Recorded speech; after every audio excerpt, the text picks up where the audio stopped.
দীপার কাছে ক্ষমা চেয়ে সবটা নতুন করে শুরু করলো সূর্য। হ্যাঁ বন্ধুরা, অনুরাগের ছোঁয়া সিরিয়ালের আগামী পর্বগুলিতে আমরা এমনটাই দেখতে চলেছি। বিস্তারিত জানতে ভিডিওটি শেষ পর্যন্ত দেখতে থাকুন। একদিকে সূর্য দীপাকে ভুল বুঝছে, অন্যদিকে দীপাও সূর্যকে ভুল বুঝছে। দীপা যখনই জানতে পারলো যে সূর্য বিয়ে করেছে অন্য একজনকে, এটা শুনে দীপা ভেঙে পড়ল। সে ভাবতেই পারছে না যে তার ডাক্তারবাবু এমনটা করতে পারে।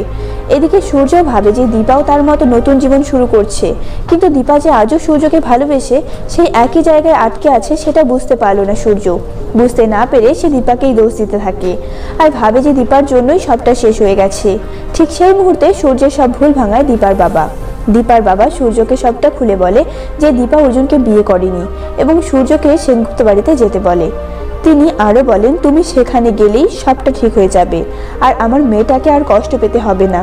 এসব বলেই দীপার বাবা সূর্যকে জোর করে সেনগুপ্ত বাড়িতে নিয়ে আসে। সেখানে গিয়ে সূর্য দীপার কাছে ক্ষমা চায় আর তাকে সবটা খুলে বলে এবং দীপাও সবটা খুলে বলে যে সেও কোন পরিস্থিতির শিকার। এরপর সূর্য দীপাকে বলে, তাহলে চলো না আবার আমরা সব নতুন করে শুরু করি। তো বন্ধুরা, এভাবেই যদি সূর্য দীপার কাছে ক্ষমা চেয়ে সবটা নতুন করে শুরু করার সিদ্ধান্ত নেয়, তাহলে সেটা দেখতে আপনাদের কেমন লাগবে কমেন্ট করে জানান। পরবর্তী ভিডিওগুলোর আপডেট সবার আগে পেতে চ্যানেলটিকে সাবস্ক্রাইব করে রাখুন।